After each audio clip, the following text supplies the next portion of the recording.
I want to know the process. Okay, let me put it this way. If a mob attacks a police station, what should be the response?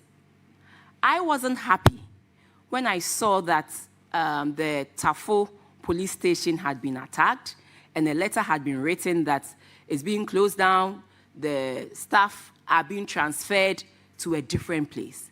Should that be the reaction when a mob attacks a police station? And lastly, in the process of promotion, I believe that there should be fairness.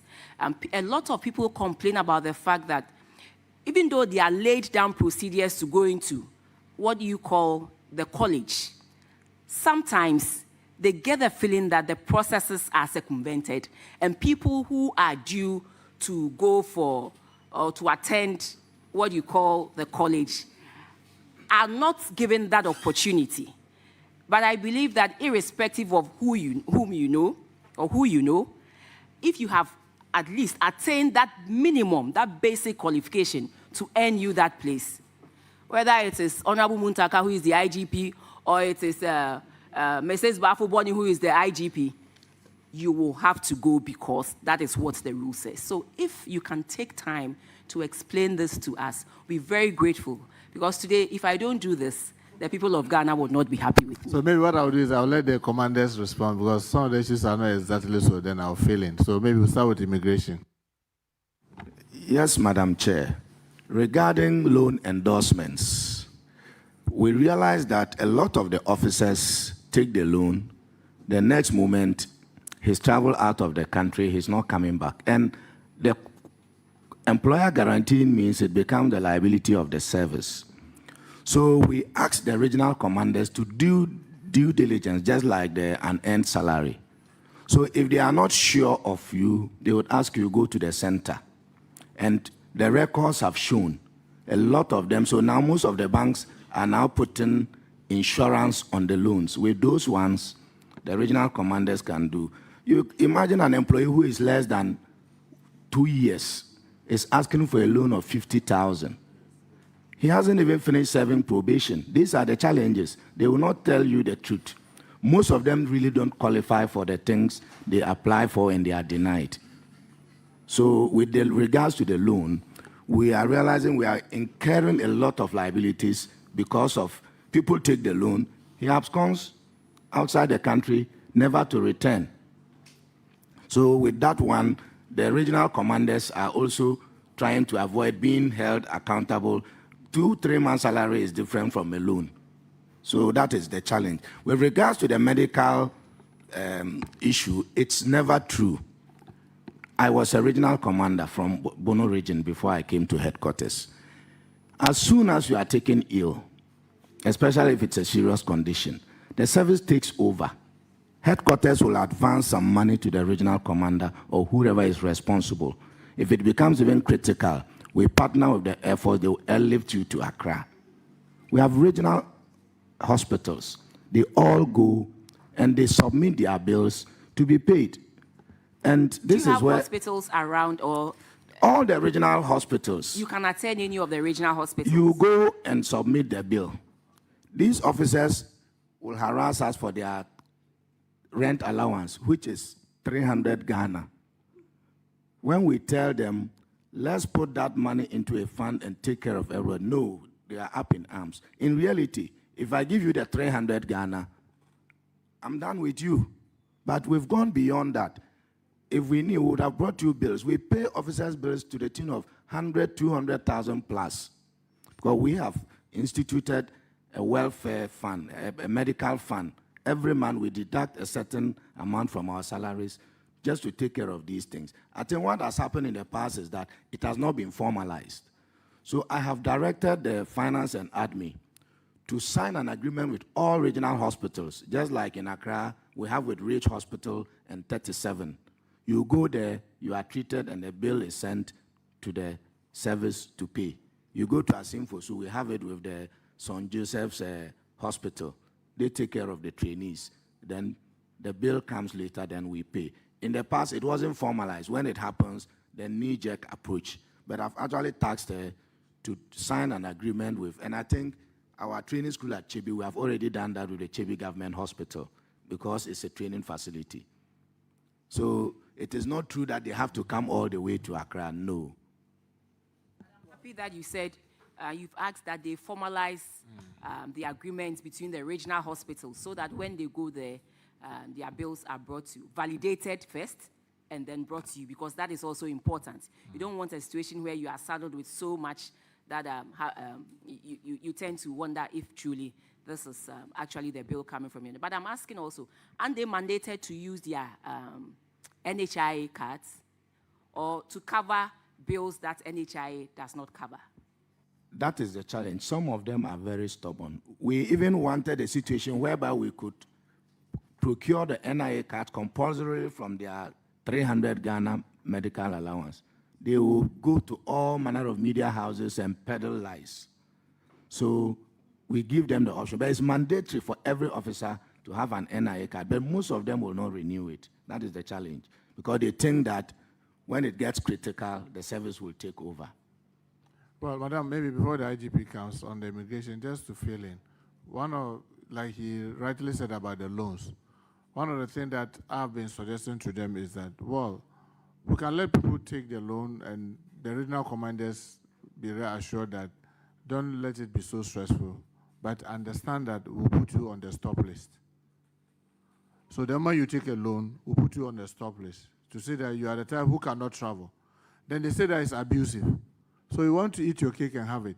No, we'll let you take the loan, because what we normally realize is that officers who have done something and they've gotten some school or they've gotten some opportunity to travel, they are those who quickly go in for a loan and use the service as guarantee.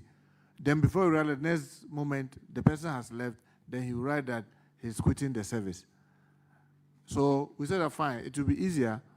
We'll let you take the loan at the regional level. Let the commander just allow you to take it, but immediately we'll put you on the stop list. With regards to the health, I've been talking to the comptroller. I'm thinking that instead of us to wait for them to sometimes fall sick and then we'll foot all this bill, why are we not going to put it as part of our budget line? That we will ensure that you have an health insurance that is working. So that at least the top is what we'll be struggling with, the additional. But at least health insurance takes care of the core. Unfortunately, because immigration is a new institution, just like fire, not like the police has hospital. But the major challenge we even have now, it was commissioned by me. The Tamale Police Hospital is ready for commission. We don't have staff to man it. And we need to recruit doctors, nurses, and what have you to man it. But the usual thing, waiting for financial clearance from finance minister to be able to do that. So the facilities are there, but we don't have the men to man it. So we are hoping that when we get there, because at least the police have some facilities across the country, working together, all the services to be able to go there, having the health insurance card. The additional one, we'll be able to work it out because we are in the same ministry. So we are trying to put up the best modalities to see how we'll take good care of them whilst they are serving the country. But I sincerely believe we should be able to do this. Even the police that we have the police hospitals, let's make sure that we have the health insurance card for them so that we are only burdened with the additional funding beyond what the National Health Insurance can do. Thank you, Madam. So now maybe IGP will respond to this comment about Honorable Minister, I want to use this forum to tell members of the public that we all have to condemn the acts of irate youths always attacking police stations. There's a community in this country where we have one police station, which is a divisional headquarters being built by government. And then we have another that is the district headquarters being built by the locals themselves. When they were going to attack, they went to the building that was built by the government, they burned the building down. They came to their local building, and somebody said, no, this way it was the MP who built it, so let us not touch it. So they didn't touch it. And so today, when you are in your area and you are asking us, we should come and open a police station, we'll ask you to build a police station yourself.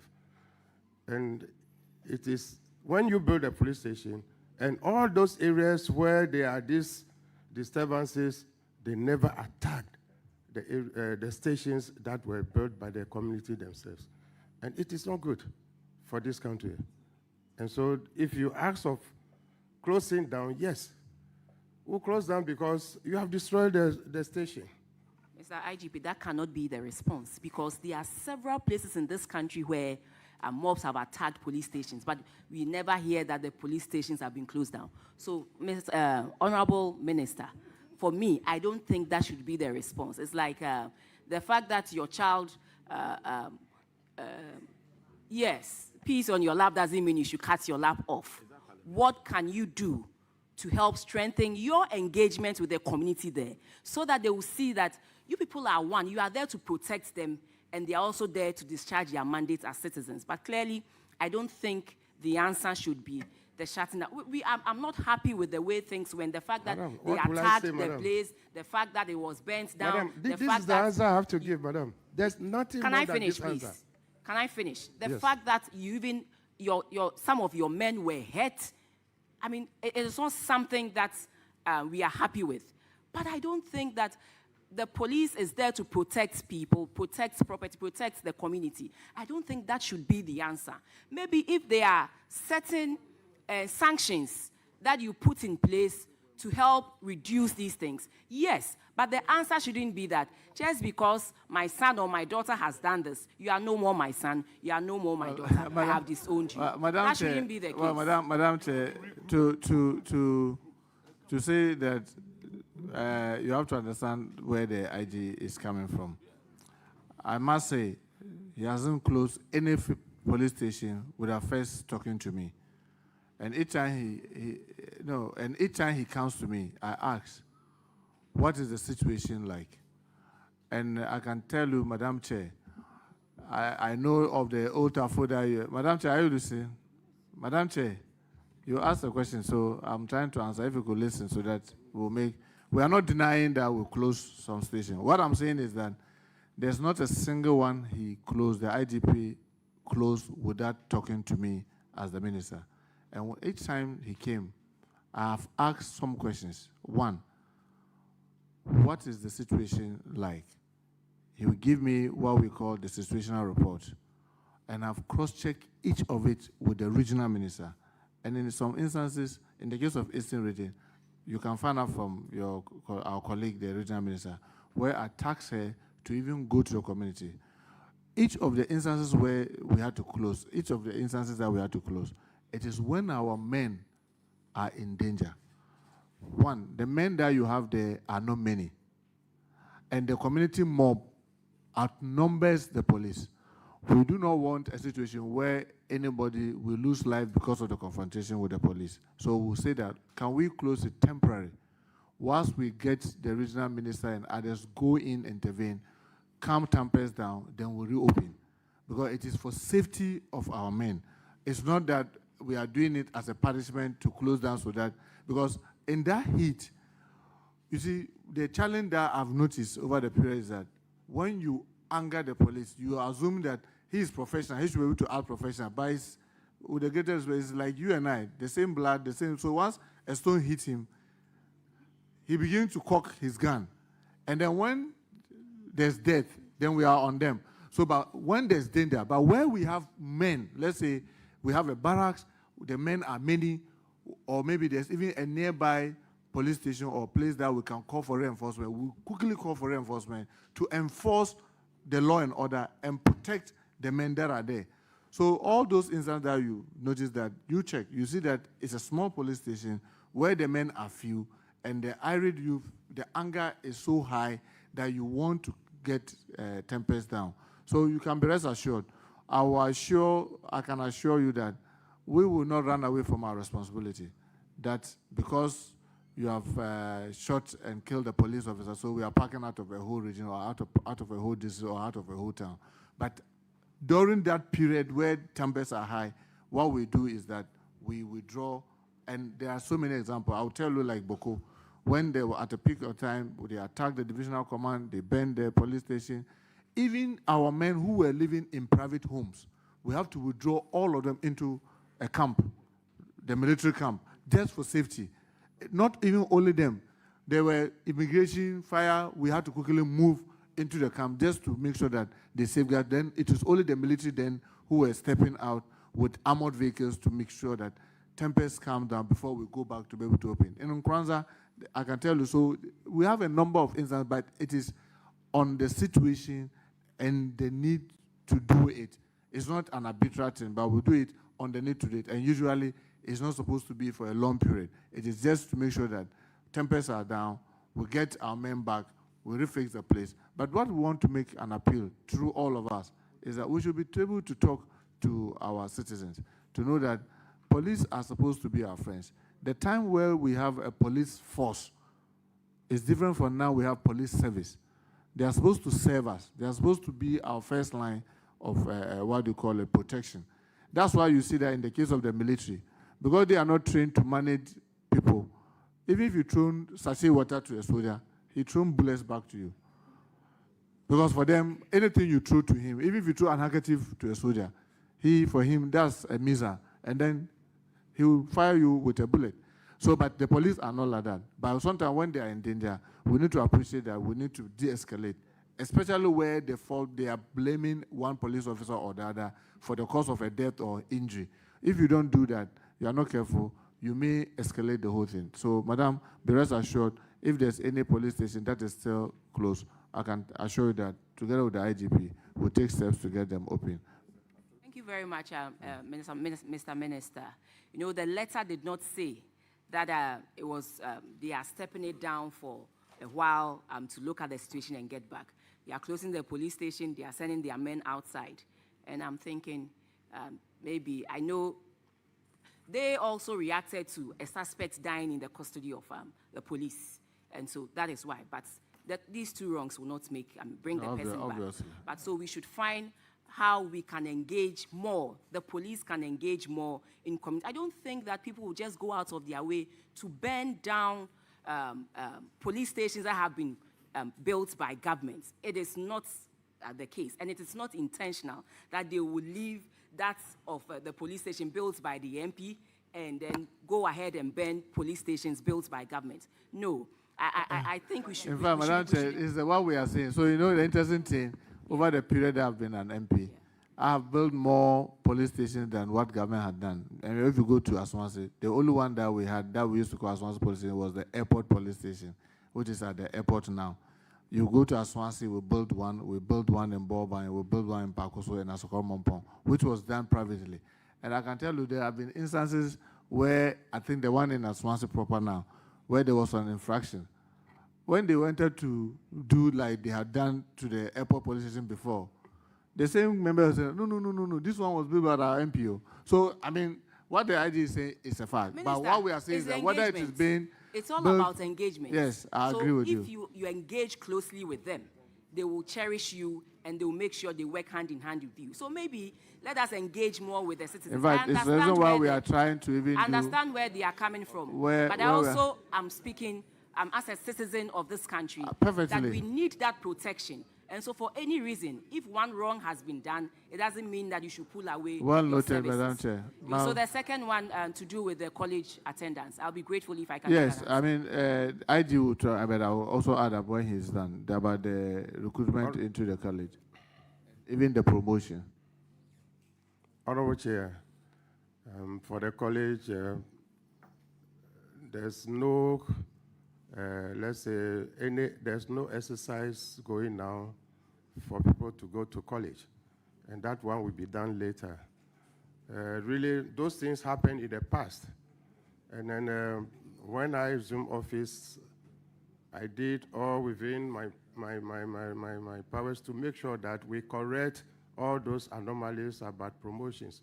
So those anomalies were sent to the police council, and then they were approved. And so personnel who were far behind in their ranks, 4 years, 5 years, 6, 8 years, and they were not promoted, they have been given those promotions.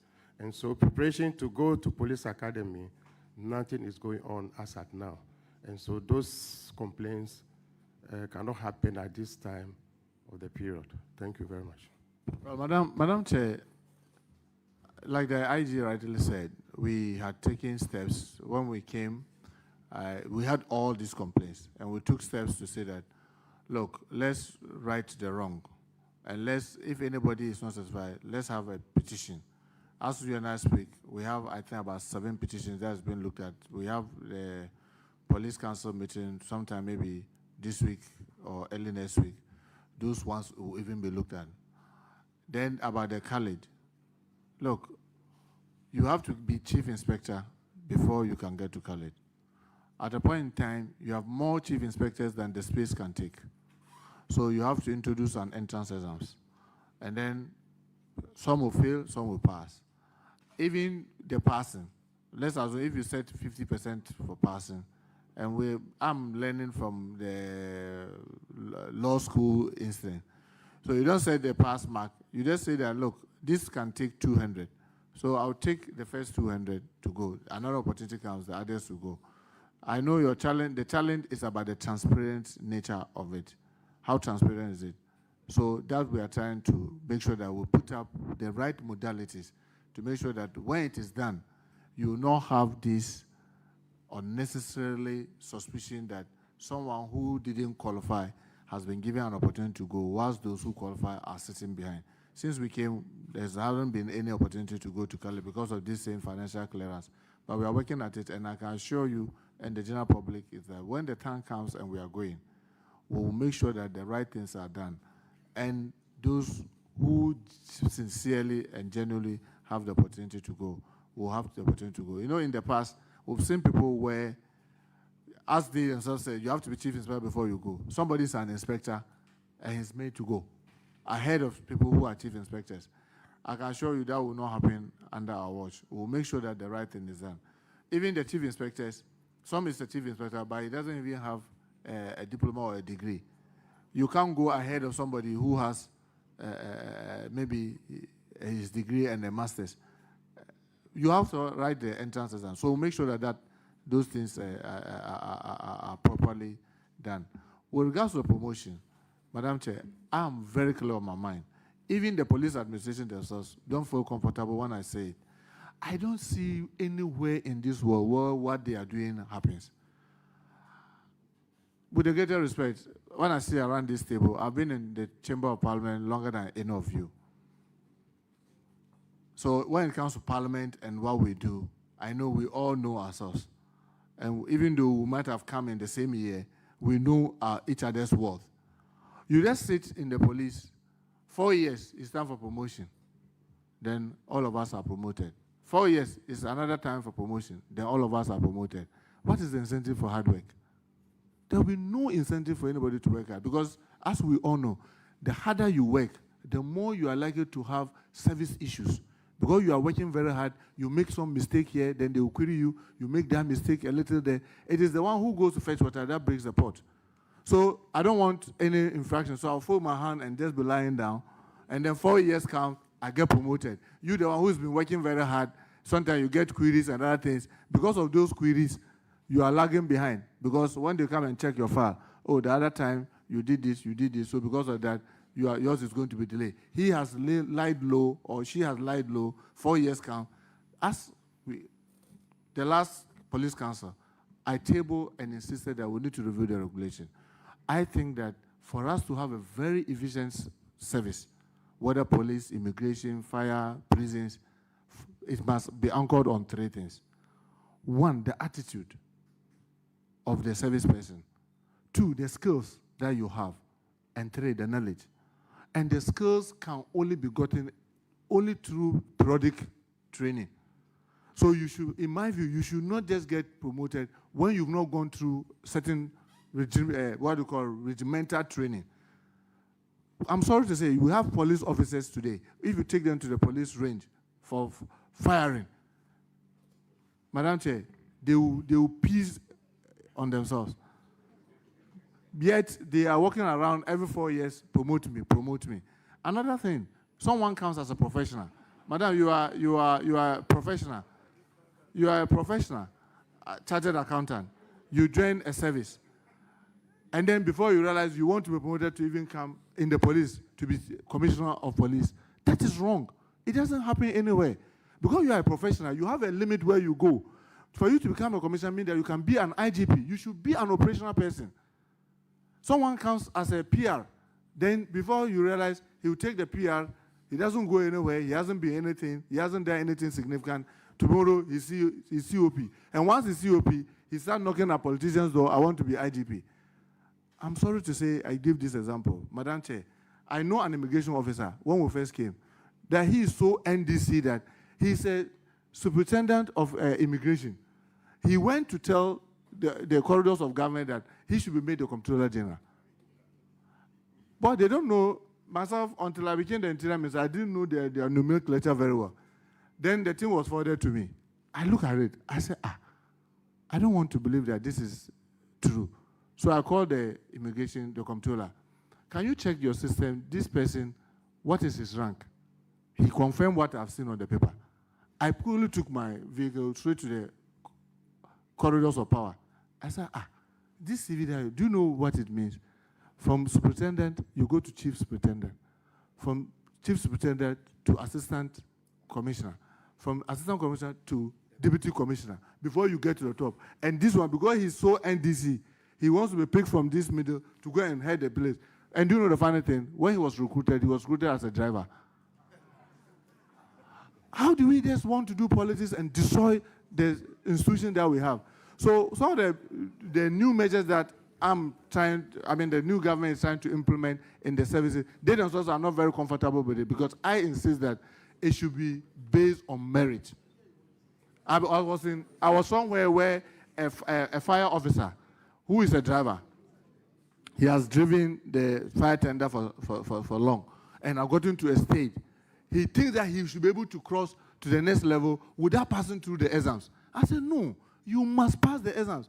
With the greatest respect, you may be Zenato Rollins, the daughter of President Rollins, who formed NDC. Once you are in the service, you must pass the exams before you can cross the next level. We are not just going to jump you. Oh, but in the past they've done it. I said, if people have done in the past wrong thing, honestly, I'm not going to sit and supervise the wrong thing being done. So you can be rest assured, when it comes to the promotion, we'll be very mindful, and it will interest you to know. When we are even going for police council, I'll tell the IGP, IG, can I know currently, you know what they call with the services, depending on the size of the service, they have what they call the established positions. So the police, how many COPs should you have? How many DCOPs should you have? So if you are coming for promotion, I will look. You already have, let's say, if you are supposed to have only 20 COPs, now you have 15, and you are saying that I should promote 6. Then I said that, it will pass your established positions, because you are supposed to have maximum 20. Now you have 15, and now you are bringing 6. That will make it 21. So among them, who is the junior most? He should wait.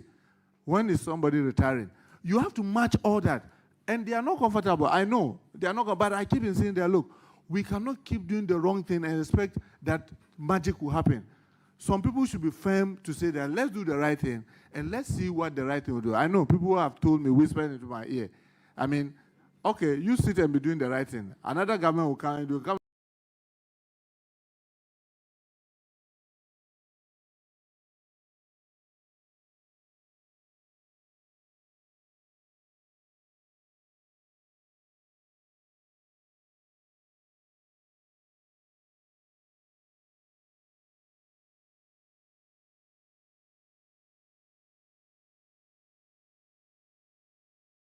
Mess all the right thing that you've done. At least of you, so that at the end of the day, it is Ghana that wins. Thank you. Honorable Ranking, over to you.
Ladies and gentlemen,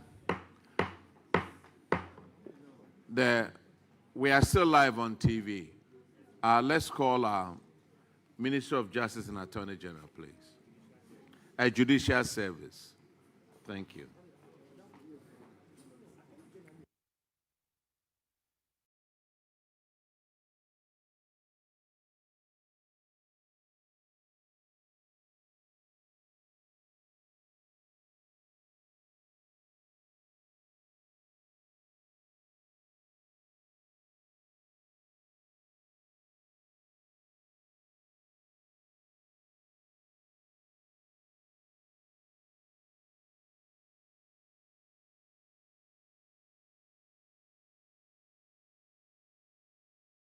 Have you guys taken the oath yet? Okay, clerk, swear them. Let them take the oath.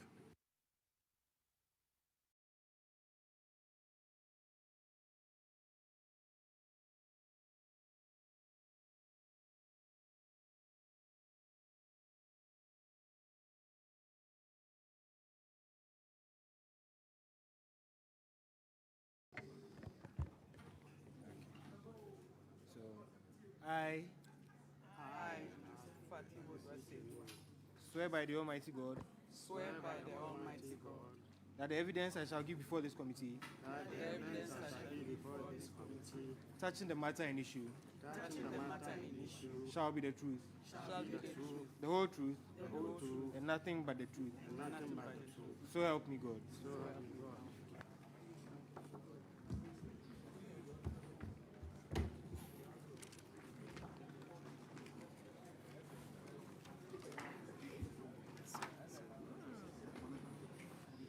Could you please introduce yourself to the committee?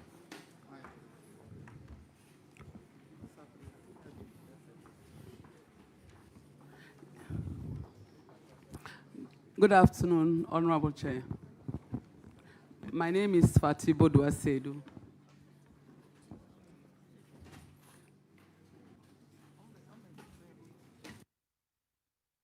Judicial Service, did you take the oath? Judicial Service, did you take the oath? Hey, we are just like in court. Oh. You guys will administer the oath over there. You don't want to do it here.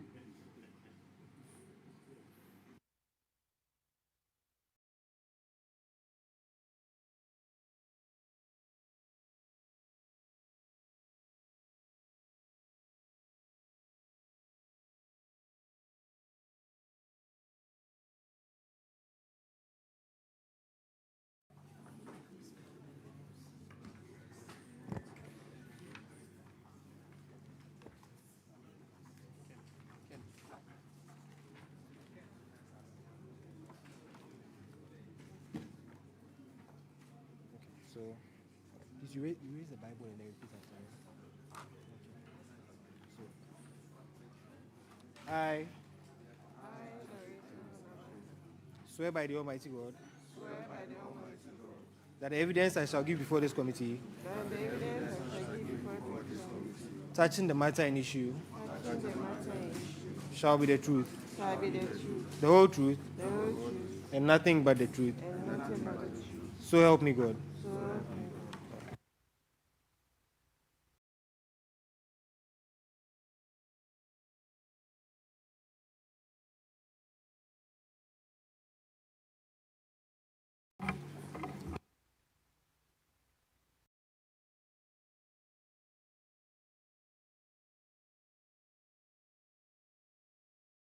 Please introduce yourself to the committee. Honorable Chair, my name is Charles Saiden, the Deputy Director of Finance. You can sit and talk, please. Honorable Chair, Mrs. Veratici, Director of Finance.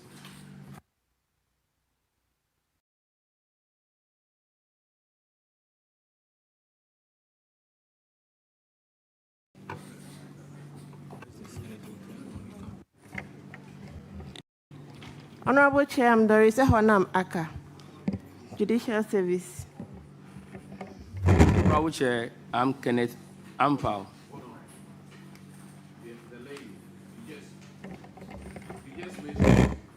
You just mentioned your name. Accountant. Accountant, okay. Honorable Chair, Kenneth Ampao, Head of PPS.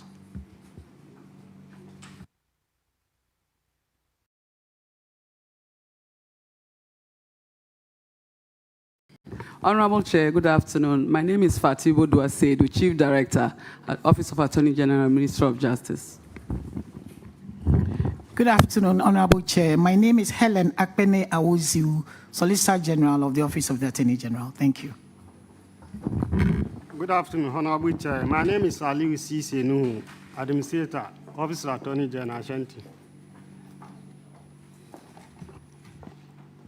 Good afternoon, Honorable Chair. My name is Josephina Toshiwa, Financial Controller, Office of Attorney General, Ministry of Justice. Where is the minister or the deputy? Good afternoon. My name is Ernest Ofei, Regional Head of the Office of the Attorney General, Ashanti Region. Thank you.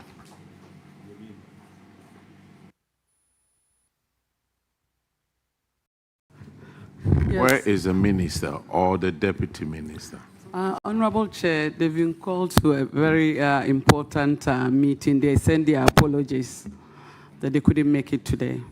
Because this particular meeting has been rescheduled. This is the second time we've been called upon. The first time they were actually available. So they sent their apologies. Madam, your ministry requested for the change. That's why we rescheduled. So we are sorry we have to discharge you. We need to have the head of the institution here or a deputy person. So you are discharged. We'll communicate a new date to you.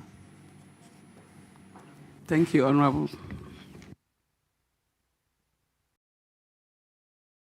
Judicial service is here, right? But that's also under.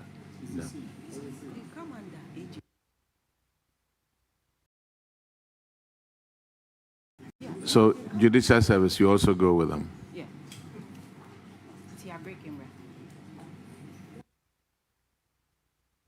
Minister of Local government. Minister of Local Government, please. Honorable Chair, Judicial Service, we are not under the Ministry of Attorney General. No, but your budget sits with them. We are on our own. We are not an MDA under the Attorney General's department. You are not under. We are not under any ministry. So who is your head? Yes. So who is your head? The Chief Justice, and the administrative head is the Judicial Secretary. So where's the Judicial Secretary? Where's the Judicial Secretary? Honorable Chair, please, they're in the General Legal Council meeting towards the call to the bar. Thank you very much. We'll take care of our local government, please. Come with your head.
So, I swear by the Almighty God that the evidence I shall give before this committee touching the matter in issue shall be the truth, the whole truth, and nothing but the truth. So help me God.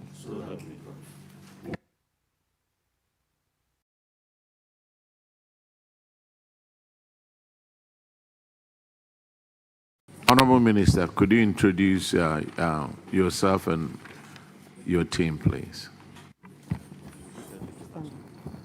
Okay. Thank you, Honorable Chair. My name is Rita Nao Dolisoa, Deputy Minister for Local Government, Chieftaincy, and Religious Affairs, standing in for my Honorable Minister, Honorable Ahmed Ibrahim. Thank you.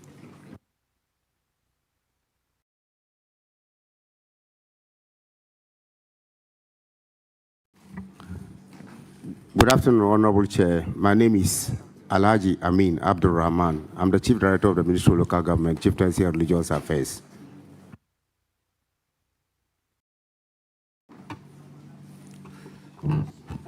Thank you, Honorable Chair. Dr. Kojo Yeboah is my name. I work with the Land Use and Special Planning Authority as the Chief Executive Officer. Thank you. My name is Felicia Dapa Ajimabwache, the Chief Director, Office of the Head of the Local Government Service. My name is Samuel Blebu, Acting Director for Department of Community Development. Thank you, Honorable Chair. My name is Eric Bandoyele, the Financial Controller of the Ministry of Local Government, Chieftaincy and Religious Affairs. Thank you. Honorable Chair, my name is Joseph Nelson, Western Regional Minister.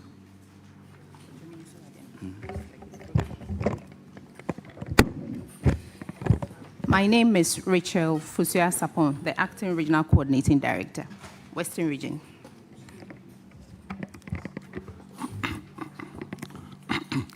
Honorable Chair, my name is Jonathan Jan Jewu, the Regional Director, Department of Social Welfare. Thank you very much. Honorable Minister, to start off with, we have our first infraction on Office of the Head of Local Government on earned salary of 53,154 Ghana cedis. What has happened to this amount?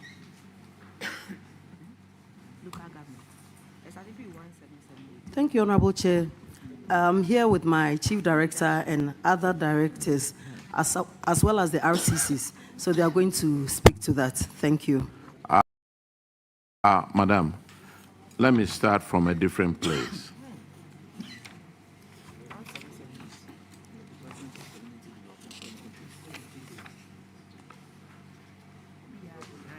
I will start from Department of Community Development, headquarters. Non-deduction of rent, which is 75,000 Ghana cedis.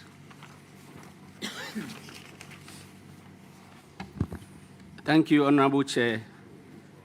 The amount in question is 75,454 Ghana cedis. A partial payment has been made from the officers to the tune of 6,800, and that has been paid into the Attorney General's...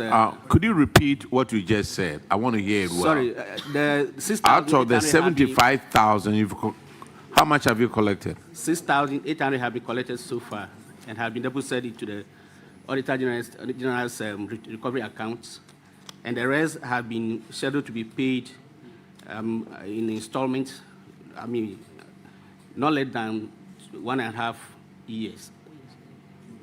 We have also received a code from the Controller and Accountant General so that the deduction can be effected from the source starting from November this year. Sir, thank you, Honorable Chair. Just let me remind you, you are live on GTV. Yes, you are live on Facebook. You are live on Parliament's TV channel. And you can look at this committee and tell us that out of 75,000 Ghana cedis, you've collected 6,000 800. And we should give you 1.5 years to collect this amount. I mean, now, Lazarus Benin, Assistant Director of Community, where is he? Honorable Chair, please, he's not with us here. He's not with you here. Please. He's supposed to pay 10% of his basic salary as rent. And he owes 12,000. Samuel Bleblu, he's a deputy director. He owes 23,900. How much of it has he paid? Honorable Chair, collectively, No, we have... I'm talking about this particular person, Samuel Bleblu, who is a deputy director. I think he had paid an amount of 3,000 out of the total amount. You see, the number of months he's behind is 27 months. 27 months, and he's paid what? How much? Honorable Chair, I think the arrangement is that he's supposed to pay 10,000 this amount to recover the amount within 27. When did he start paying that 1,000 cedis? Honorable Chair, the actual issue is that we actually applied to Controller and Accountant General to deduct the said rent from source since 2023. And in March 2024, we had a letter from Controller indicating that an allocation of a deduction code. But unfortunately, there was a mistake in the code. So we had to refer back to them for the correction. And unfortunately, it has delayed from Controller's point of view. In fact, these relevant documents have been made available to the auditors. Sir. And that's what... Sir, sorry to cut you off. But all these people listed over here have owed this rent for 27 months. And you want 1.5 more years to collect this amount. How? What are you telling us?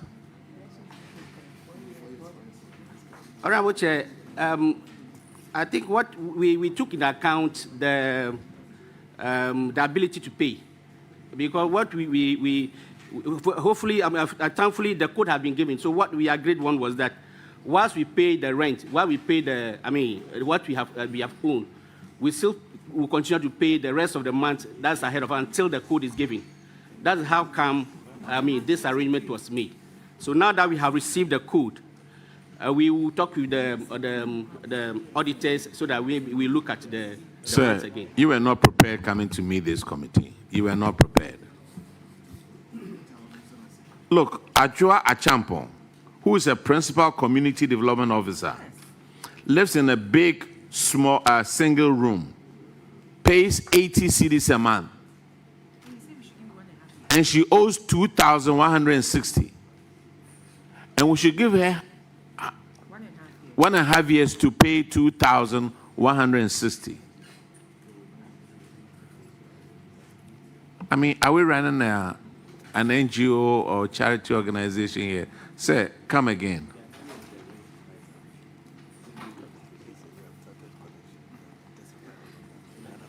Honorable Chair, we have already started, intensifying the I can make it easier for you. Yes, the Honorable. You pay this amount and you go after them to collect it. Simple. So auditors, take note. He's not making any effort. So he will pay 75,000 Ghana cedis. And then he will go after those people and collect his money. Honorable Chair.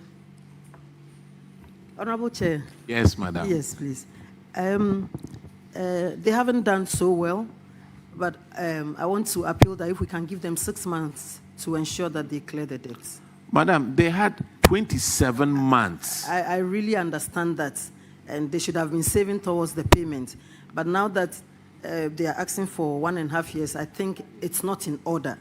And so I want to step in. The ministry wants to step in to ensure that within 6 months, they paid off this money. Thank you. Now, 6 months. Yes. If it's not paid within 6 months, then who pays? Honorable Chair, it's under the ministry, so we'll see to that and ensure that payment is effected. Thank you. who would pay the amount of money in 6 months if the whole amount is not collected? The community development department will pay the money, but the ministry will ensure that that payment is made. Auditors, take note. Thank you. The minister has guaranteed that the amount, this money will be paid within 6 months. If not, the ministry will be taking care of this amount.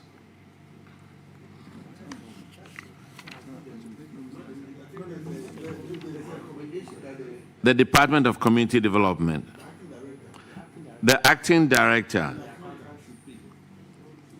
Madam, the recommendation over here is we recommended that the acting director should ensure that the accountant collects the total rent of $75,453 from the staff involved, failing which the acting director and the accountant should pay. So, auditors, minister is saying that we should give them 6 months. The acting director, whether you are still with us or not, you will pay this amount of money.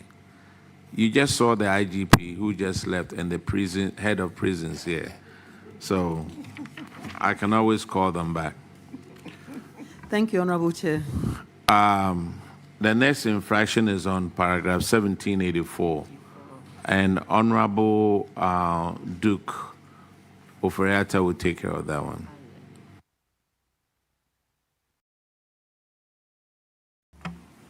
Thank you, Chairman. The infraction, withheld taxes not remitted to GRA to the tune of 3,788.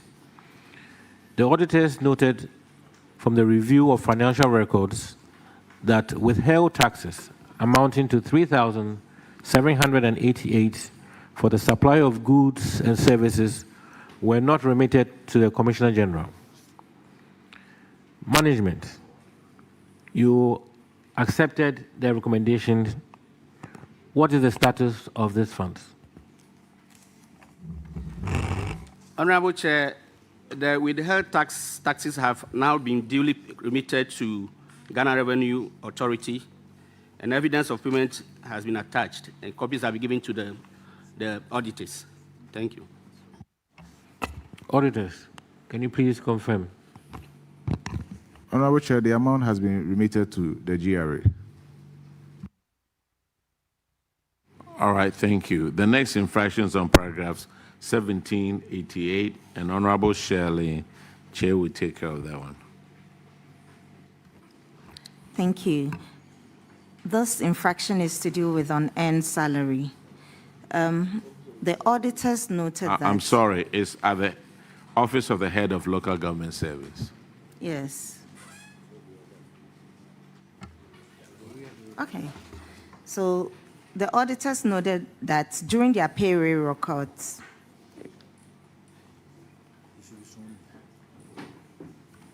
the head of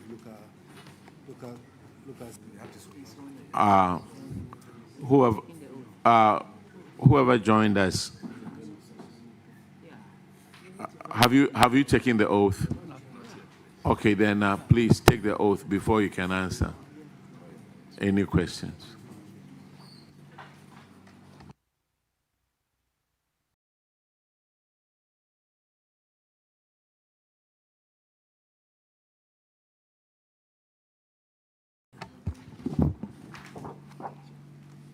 Should I read? I, Professor Lord Mensah, swear by the Almighty God. Swear by the Almighty God. That the evidence I shall give before this committee. That the evidence I shall give before this committee. Touching the matter in issue. Touching the matter in issue. Shall be the truth. Shall be the truth. The whole truth. The whole truth. And nothing but the truth. And nothing but the truth. So help me God. So help me God.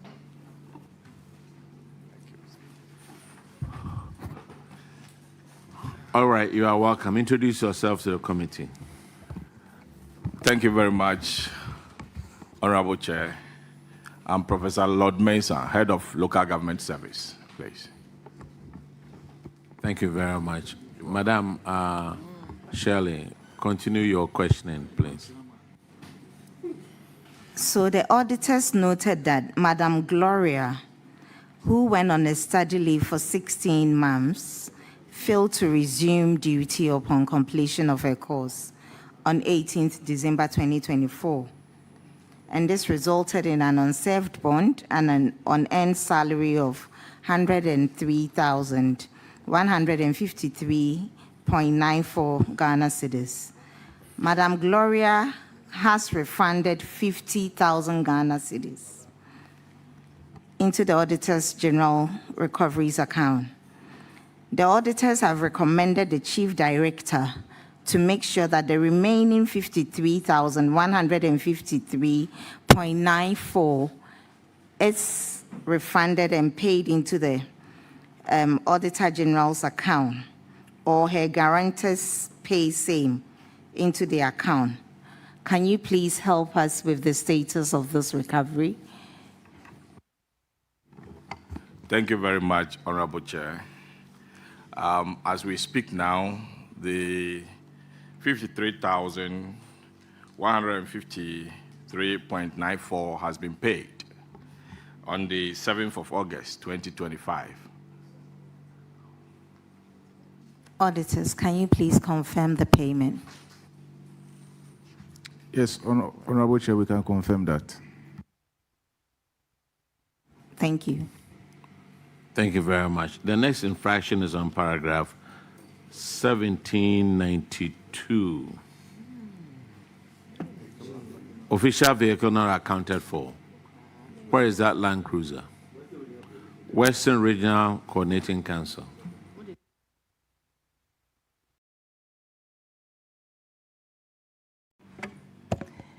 Honorable Chair, this was a vehicle that was being used by the former regional minister. And he came to Accra to the office of the president and got a new vehicle. But when he was coming, he didn't come with documents for the new vehicle, and he also didn't come with a letter confirming that the old one had been received at the presidency. So that is the status. That was the status then. And after this issue came up, we've written to the Office of the Presidency for them to confirm receipt of the old Land Cruiser and also issue a letter allocating a new one to us, but we still haven't heard anything from the head of the Office of the President. Madam, Yes, sir. when was the letter written? Honorable Chair, we've written 2 letters. One was in 2023, and then a reminder was sent in 2024, please. So the former regional minister took the Land Cruiser that belonged to the Western Regional Coordinating Council. Is that it? Yes, sir. And he brought that Land Cruiser to Accra. Yes, sir. Yes, Honorable Chair. And he came with another vehicle. Yes, Honorable Chair. So it was as if it had been exchanged for a new one. Yes, Honorable Chair. So the new Land Cruiser, where is that one? That is what the current regional minister is using. And there was no transfer. No, Honorable Chair. And you wrote the letter in 2023. Yes, Honorable Chair. And we are in 2025. Please, we sent a reminder in 2024. And Is that how you guys write reminders? You wrote it in 2023. Then you waited for a whole year before you wrote a reminder. So now the vehicle, you have the vehicle, but it hasn't been transferred yet. yes, Honorable Chair. So when are you?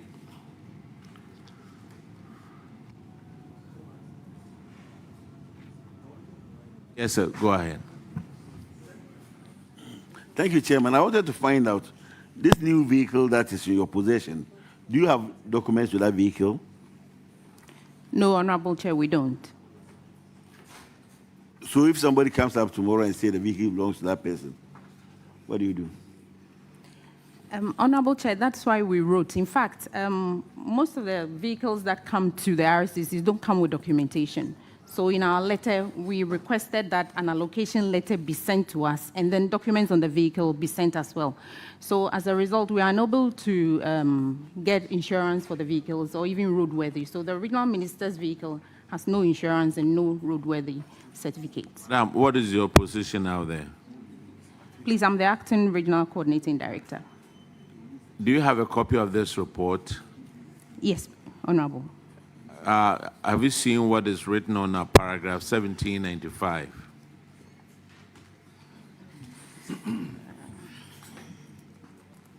See, let's read 1794. It says, management indicated that the vehicle was taken away by national security operatives, but without formal transfer documentation for review. Now, you said it was a minister who took it, but not. They are saying over here there's national security. Yes, Honorable Chair. That is what the Auditor General's report is saying, but the management letter and the response management at that time gave was that it was the minister that brought the vehicle to Accra. Now, the recommendation was, we recommended that the regional coordinating director should retrieve the vehicle from the national security without further delay, or be held liable, and will be held liable to pay for its replacement cost. Have you retrieved that vehicle? No, Honorable.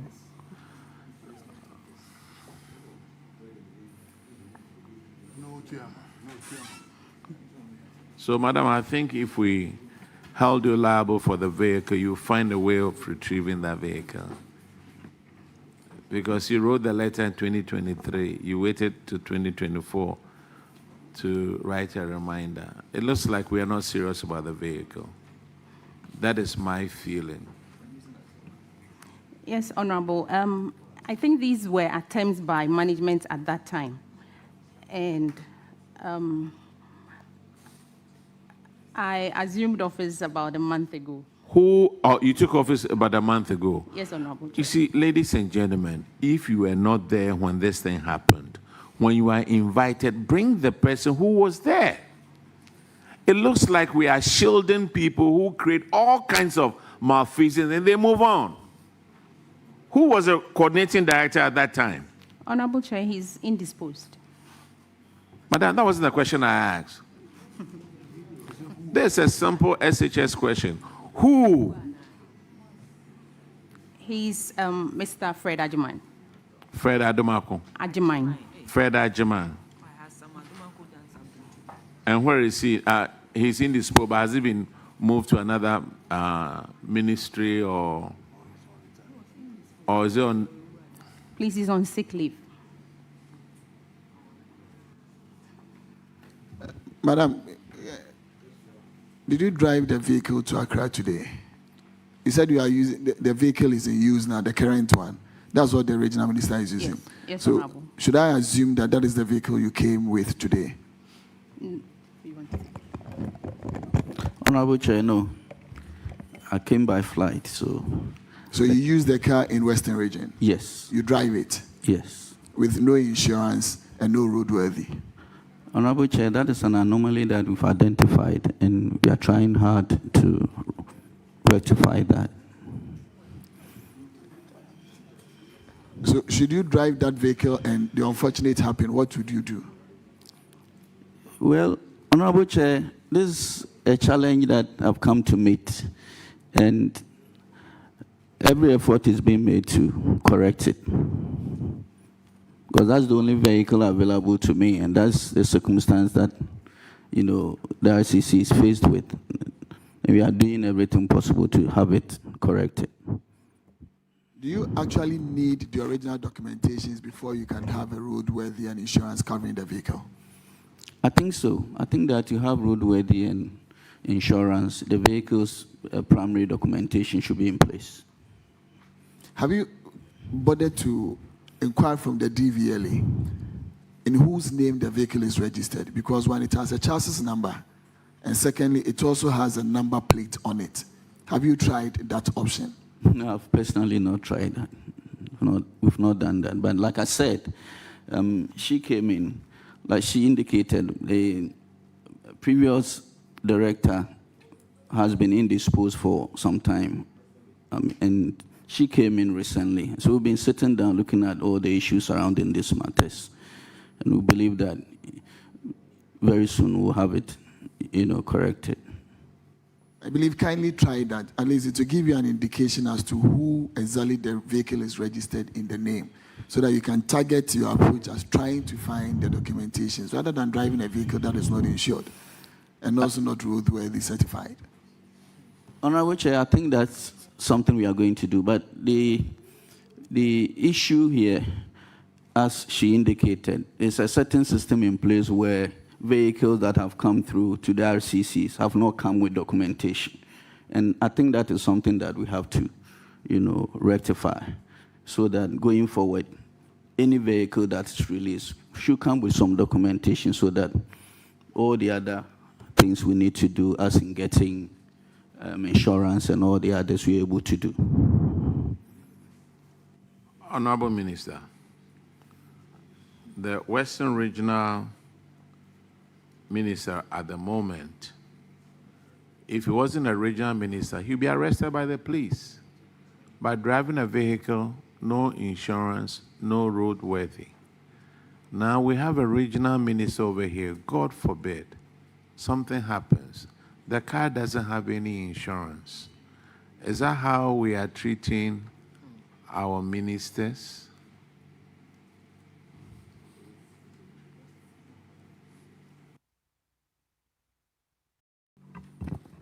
Honorable Chair, as the regional minister has indicated, the ministry will liaise with them to ensure that the right thing is done, since he said they are working on it.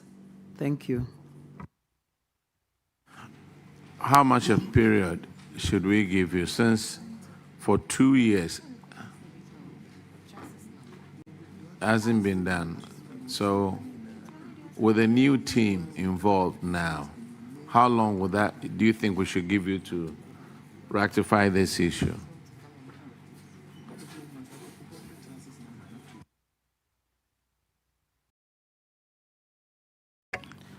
Honorable Chair, this is a matter that I believe we can get resolved by close of year. By close of year.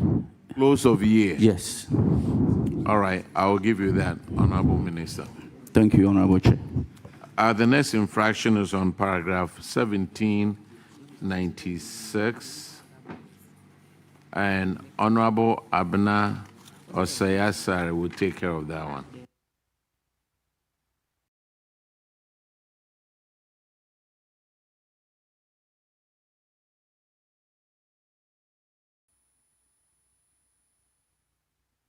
Yeah, Chairman, thank you.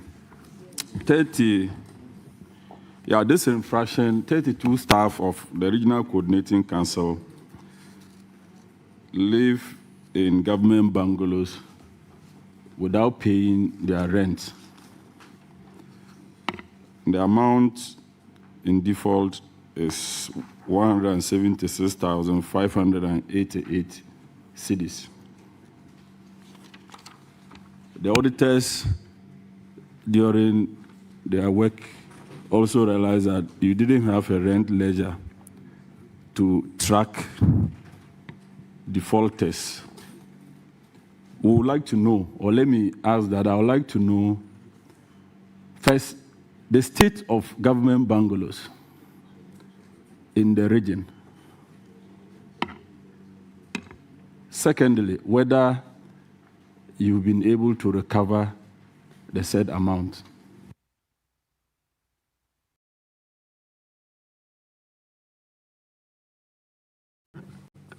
Thank you, Honorable Chair. My name is Narere Pobejere David, the Regional Coordinating Director. To answer the first question, the state of government bungalows, I can say almost 75 to 80% of the bungalows we have in the region are in such a deplorable state that requires maintenance. Now, the other aspect of it that has to do with the default payment. Indeed, the RCC is initiating a lot of measures to see how to collect these rent arrears from the default staff. One of the measures we have adopted after I came into office and realized that this problem existed. Indeed, let me mention that the then regional coordinating director, in whose presence this report came up, is late. And so I came in barely a month ago and met this problem. And so what I'm trying to do to solve the problem is I've asked my HR to do a data collection of all the staff affected for us to know their affordability levels as far as the payment is concerned.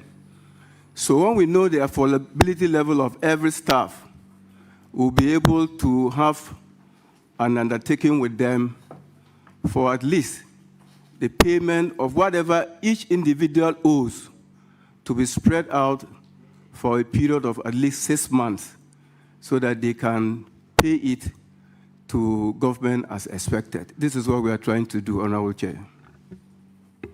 Yeah. Head of Service, welcome, Prof. Thank you, Honorable. Yes, Chief Director, RCC, do you believe that the rent you collect, the 10% rent, basic rent that you charge officers that occupies these bungalows, do you believe that this rent can actually maintain these bungalows? I say this because... No, Honorable Member. I know. It's... Honorable Member, that is a policy from Ministry of Finance. But whether it's enough, that is not their issue for them to talk about. Yes, so it's an issue that...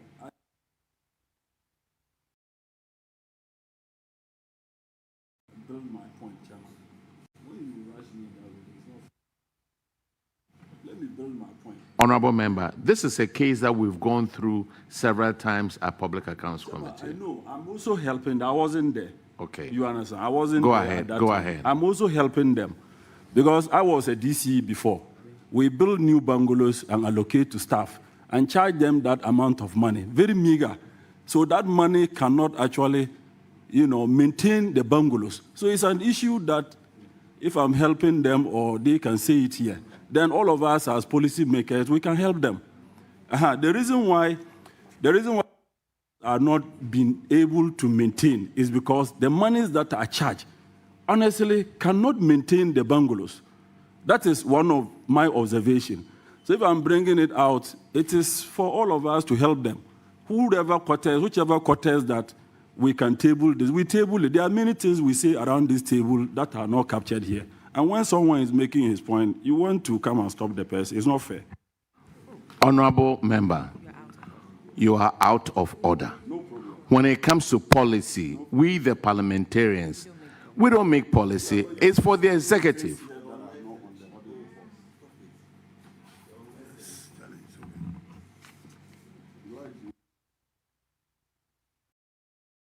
Let's move to the next one, please. The next one is paragraph 1802, and that is Honorable Brimer. Thank you, Mr. Chairman. And the third paragraph relates to an unserved bond. And I just noted that one Silas Kofi Mokla was granted a 4-year study leave with pay. However, they said Mr. Mokla did not return to post after completing his study. And so he was required to refund an amount of 98,575.56 pesos, Ghana cedis, as salaries paid to him for the 4-year period that he undertook that course of study. The auditors also noted that management could not provide Mr. Mokle's bond forms for perusal upon request. So the recommendation was that the regional coordinating director should recover the total amount of 98,575.56 Ghana cedis with interest at the prevailing Bank of Ghana rate to be paid into the Auditor General's recovery account. Regional Coordinating Director, have you been able to collect this money? Thank you, Honorable Chair. We have not been able to collect the said money from the said officer. That notwithstanding, we have written to IOCO to see how IOCO can help us in tracing the officer concerned so that the appropriate measures will be taken for the collection of the money. Thank you. Director, one thing of interest to me is how we could, why couldn't we trace the forms, the bond forms, which is a necessary prerequisite for any employer to be given or to be awarded a steady leave with pay, so that if we had the bond forms here, we know whom to fall on to be able to locate Mr. Mokle. So how come he was given steady leave and then the bond where the guarantor signed to guarantee for him were not with your office? Thank you, Honorable Chair. In fact, we have not lost hope in tracing the forms. We are still making strenuous efforts to see how the forms can be obtained so that we can get the appropriate information to act. That's after how many years? Because this infraction, I think this report was in 2023. And up to now, the forms, and then I believe the approval for the steady leave was granted somewhere 2018, 2019. And up to now, you don't know where the forms are. Thank you, Honorable Chair. Like I said, I have just come in and I'm putting in a lot of effort to see how this can be addressed. So do we take it that now you don't even know the guarantors who guaranteed for Mr. Mokle? For me, as an individual, I will say I don't know them. As a coordinating council? As a coordinating council, the forms will help us to be able to know who the guarantors are. And where are the forms? That's what we are tracing for. Chairman, something is missing somewhere. What is it? Oh, yes, something is missing somewhere. How do you grant steady leave to an employee and now you can't even trace the bond forms?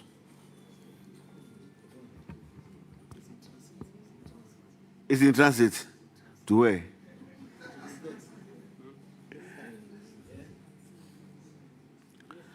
So I think the approving officers at that time should be held liable if we are not able to find.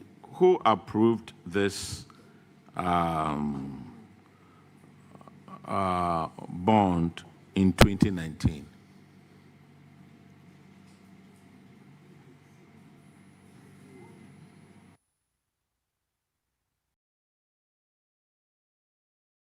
Thank you, Honorable Chair. Is the head of the local government service at the time. Prof, the ball is coming to your court. Thank you, Honorable Chair. That's the office. So maybe you could be of help. Yes. For local government service, we report through, Honorable Chair, for local government service, we report through the structures. So at the regional level, if they are not able to find copies of the forms, my chief director just whispered to me that we have copies at the headquarters. So you have copies at the head office? So can that be shown to the auditors, please? Yes, we should be able to do that, Honorable Chair. And on it, you will find the guarantors. Yes, And then usually it comes with a bond. Yes, and then we can go after them for the money. So next level, what we're looking at to prevent future occurrence of such things, we want to commit the guarantors as well. All right. Honorable Payton. Chairman, my question will go to the management. They indicated here to the auditors that they've requested for the copy from the local government head office. I want to know, do they have a copy of the letter that they've written to, or they wrote to local government service indicating that truly they requested? Do they have a copy of the letter? And has that letter shown to the auditors?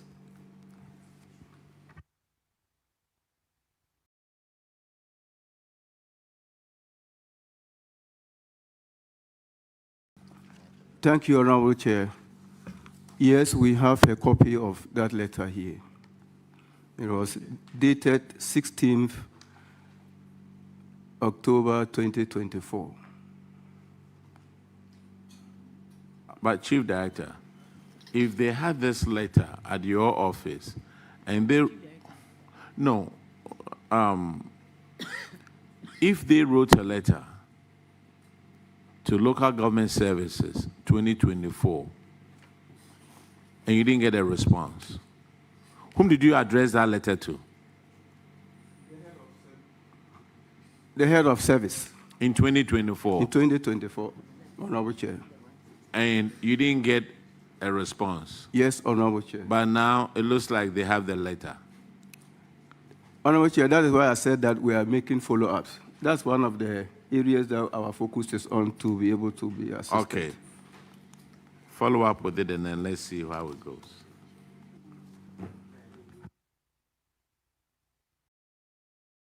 We are giving him 30 days. I mean, he can find out where the letter is, the copy of the bond, and then inform the auditors about it, show it to them, and then we'll follow up on trying to get the guarantors. Thank you very much, Prof, for letting us know you have the letter.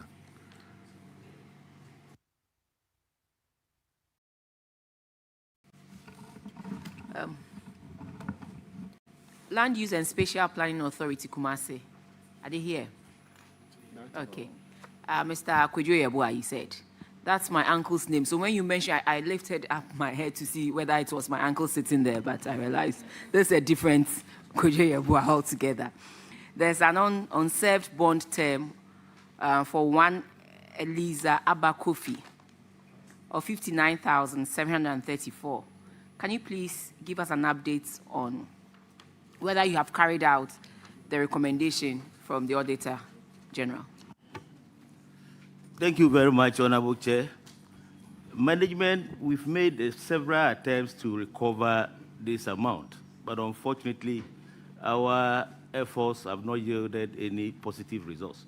And consequently, we sought strategic advice from the Public Services Commission how we'll be able to recover this. We were advised to contact YOCO, which we officially wrote to YOCO on the 24th of June, 2025. YOCO also informed us that they need some critical information in order for them to investigate the issue, which we have provided to them. So we believe that YOCO will be able to investigate and recover this amount for us. For this particular person, do you have the form? Yes, please. So you know the guarantor? So we've provided the guarantors, everything to you. But why didn't you contact the guarantor yourself? Or you have done that and it didn't yield any results? Yes, we contacted them, but it didn't yield any, any results. So then what's the essence of guaranteeing something for somebody? If you just fill that form and you don't bear the responsibility should the person refuse the terms stated in the bond, then what's the use of a guarantor? So Honorable Chair, we've realized that the bond forms, there are some things that we need to do further. So based on that, what we are doing now is after you sign the bond form, we ask you to also give us a consent letter. Because at times you contact the guarantors, they will say that, hey, we never knew that this should be the issue. No, they have signed. But the consent letter will indicate that they have really consented to, the bond that they have signed. So going forward, that is what we're doing now. Well, but I'm thinking that whoever signs a bond clearly has consented to the consequences of this or anything that happens on the face of it. So must you get a consent? Must they fill another consent letter before they take responsibility for those who break or renege on these bonds? Just before you came, we had the Interior Minister telling us how they are carrying out issues like this. And so I ask that, Honorable Minister, you speak to your colleague, the Interior Minister, to see if he can help you also get in touch with Eliza Abakofi in the way they are handling theirs, which we believe will bear some fruits for us in the end. But you also have to follow up with Yoko. You don't just say, I have written to Yoko, I have done this, and then you fold your arms and sit here and look at us. You will have to also follow up with Yoko and find out from them what they are doing. You have provided them with the information, the relevant information, so we need to see them working. And so, sir, you have to find out from them. And next time, I know it will appear here again because you haven't redeemed or solved this infraction. But next time, you will need to come with an update, a clear update of you clearing the bond, or you'll be surcharged as the auditors have provided. Thank you very much, Honorable Chair.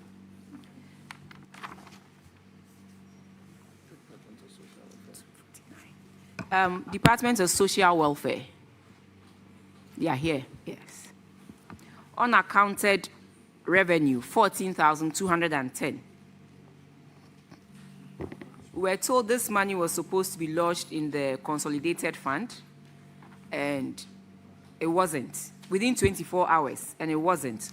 So I know you are coming to tell us that beyond a year, you have paid all the monies into the accounts, because this was supposed to have gone into the accounts within 24 hours of collection. And so give us an update on it. Honorable Chair, the monies have been paid, but the problem that we had was that the day they came for the auditing, our accountant couldn't trace the pay-in slips that very day. So she promised that she would look for it and then send it to them. So she called the auditors, and they agreed that they will come and have a look at the pay-in slips. But unfortunately, they didn't come. Then, early this year, the auditor called me. Now, if we don't bring the documents for her to have a look at it, she'll bring us here. So I told the accountant, who is now on retirement, that quickly, you should go and show the pay-in slip documents to them. So she met the auditor. But unfortunately, again, the auditor couldn't get time to look at the documents. So we've paid the money. Yes. So, audit service, can you confirm if you have now seen the document, validated the document, and so this can be taken off their books? Honorable Chair, we got to this today. We'll have to do the validation and get back to the committee. Thank you. Thank you very much. So, Public Works Department, Greater Accra, unrecovered debt of 29,226. And is in respect of rent records of 6 tenants occupying the department's warehouse.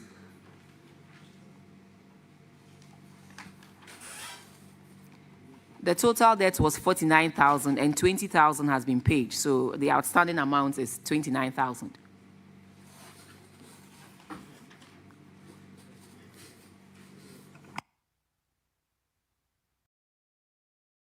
Honorable Chair, please, this particular one is not under Ministry of Local Government, Chieftaincy and Religious Affairs. It's under Ministry of Works and Housing.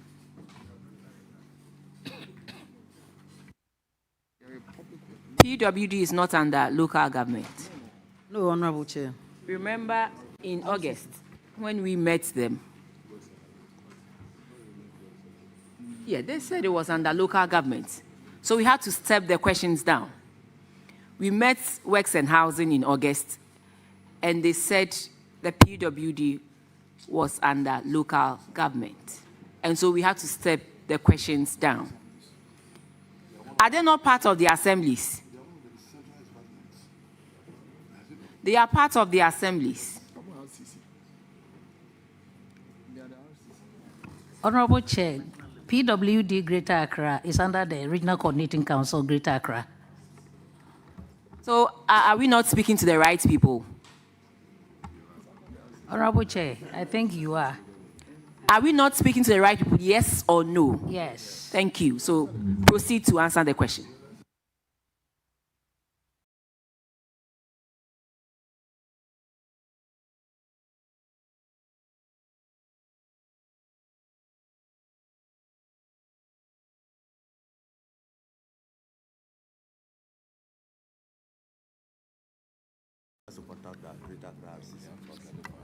Honorable Chair, we'll seek your permission to go back and then contact the Greater Accra Regional Coordinating Council and then get back to the committee. Thank you. Minister, I will oblige. But there's another one from the Western region that also has to do with building, operating, and transfer agreements between Messrs. Electroland Ghana Limited and Rickpat Company Limited.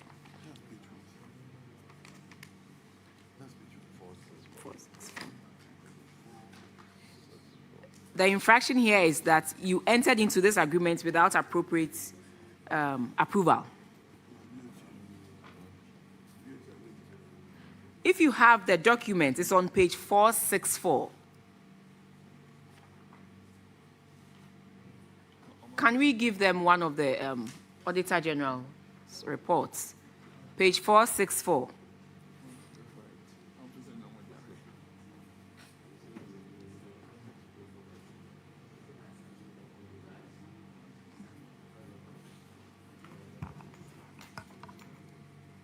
But the technical people from local government,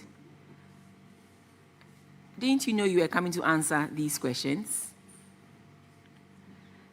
This is a public document. This is not a document that we produce here. This is a public document. And you should go through to check all the infractions that you have been cited for. It's on page 464 of the report.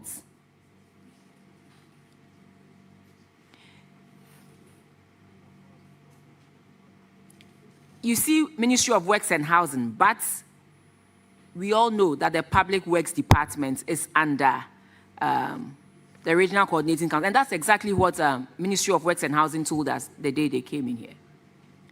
So, Madam Chair, I think that we got the set of questions from the Office of Parliament. But unfortunately, this particular one was not captured in the letter that came to us.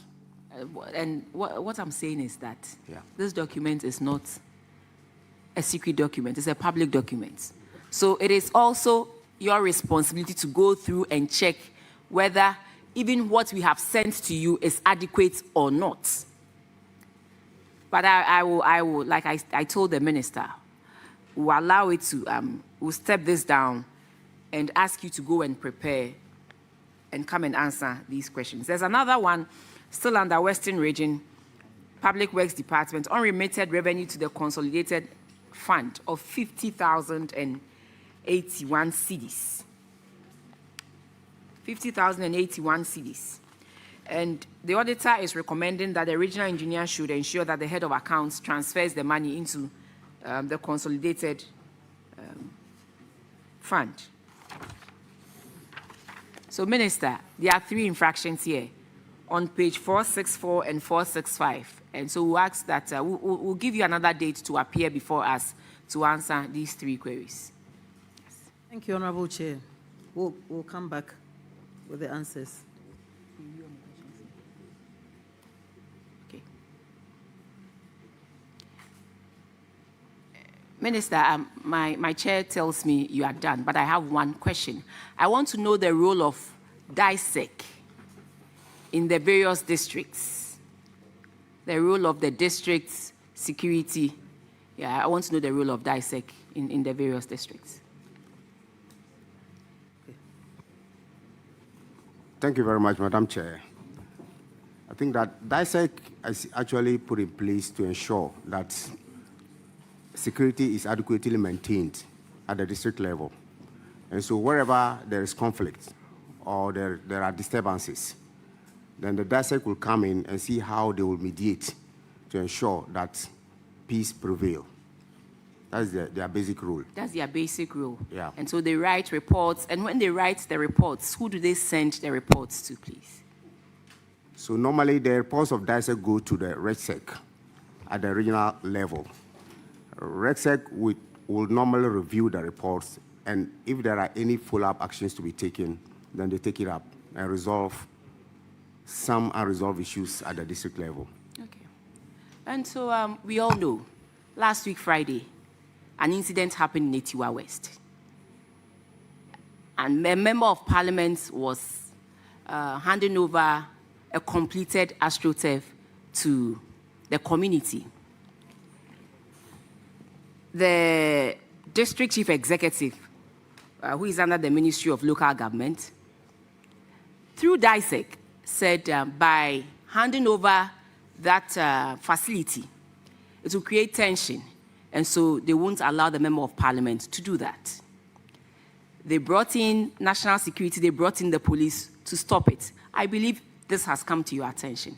Can we hide under DISEC to do some of these things? Something as simple as handing over a completed AstroTurf. Honorable Minister, the DCs are under you, and we are your colleagues.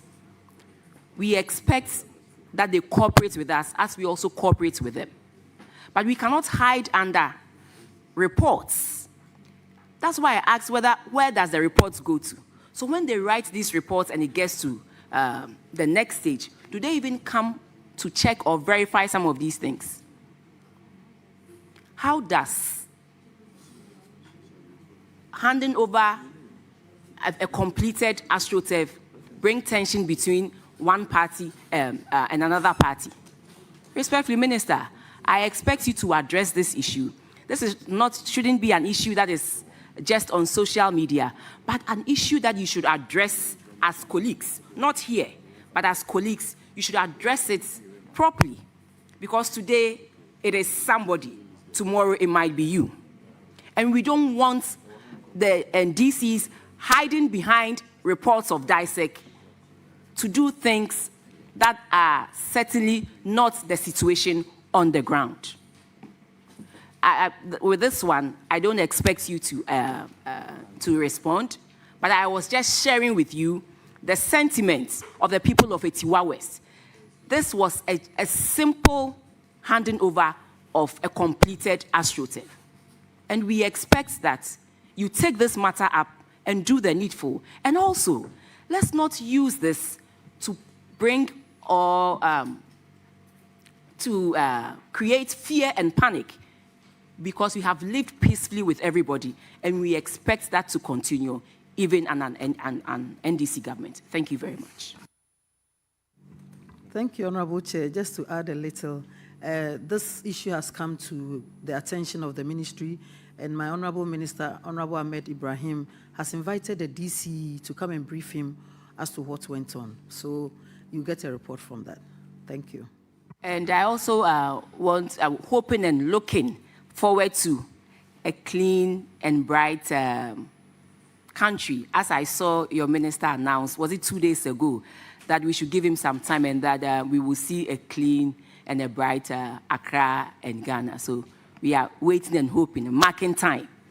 And at the right time, we hope that will happen. Thank you. Thank you, Honorable Chair. And that is definitely going to happen by the grace of God. And coming Saturday, the 4th of October, is National Sanitation Day. We would want to urge all Ghanaians, wherever you are, you have to be involved in the Clean Up Ghana exercise. Do not open your shops till 10 a.m. when the exercise is complete. Security will be out there, and the sanitation issues are part of the guidelines for the MMDCs. And so every MMDC is going to be marked on their clean and districts. And so we are going to ensure that Ghana is going to be clean, Accra will be bright, and all other districts will be bright. Thank you. Minister, this is free opportunity, free adverts for you. But thank you very much for attending upon us. Madam, thank you. You are discharged. Thank you.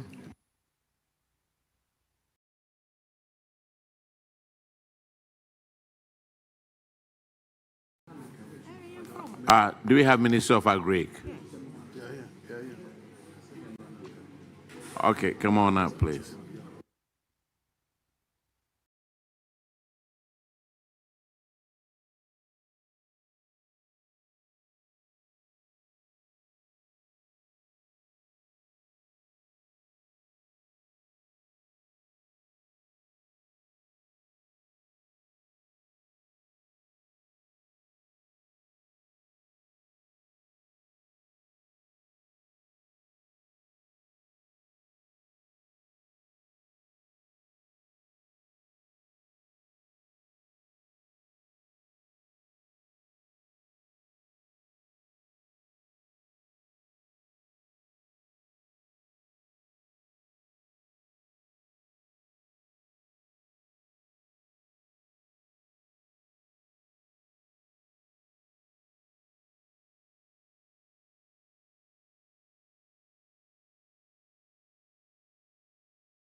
Is Minister of Agri here?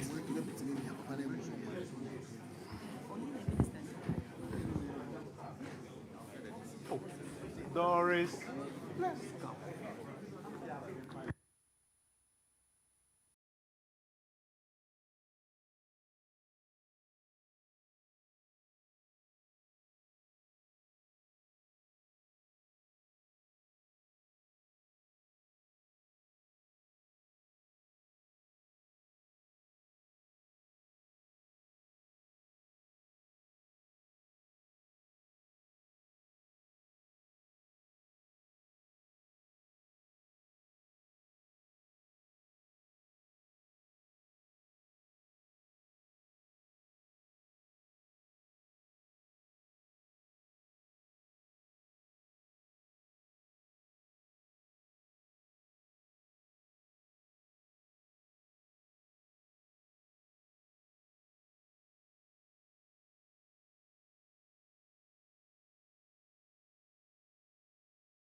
Do you have the minister here?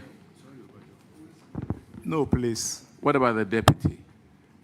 The deputy too is not, he's traveled out. Okay, and we may have to reschedule this meeting because we'll need either a minister or a deputy minister here with you. All right, thank you very much. Thank you. Noted.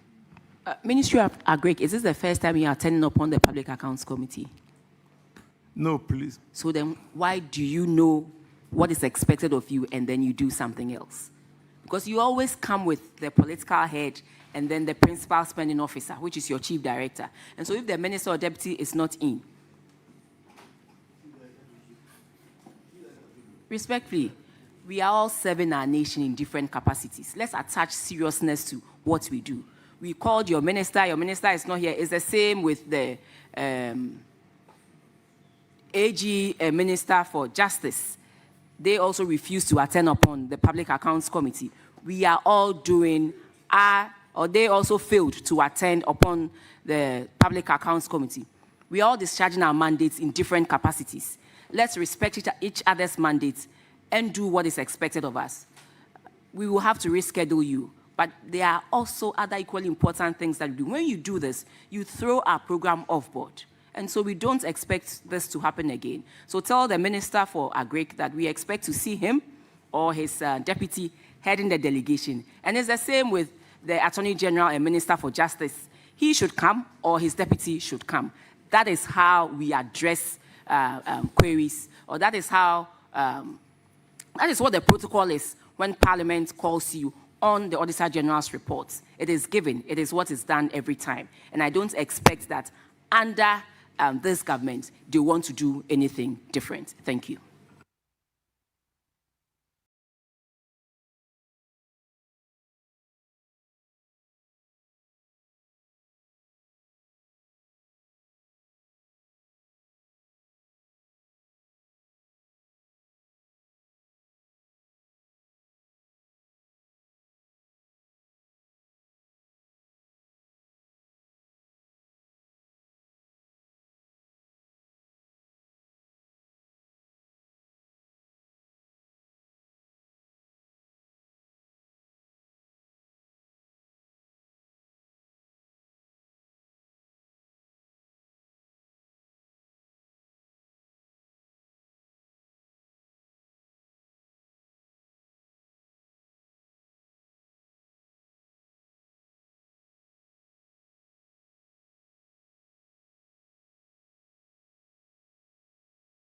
Okay, ladies and gentlemen, we've come to the end of the we've come to the end of the day. Tomorrow we are expecting Ministry of Tourism, Culture and Creative Arts, Ministry of Trade and Agribusiness and Industry, Ministry of Environment, Science and Technology, and Ministry of Transport, all tomorrow. Thank you very much. And the meeting has been adjourned.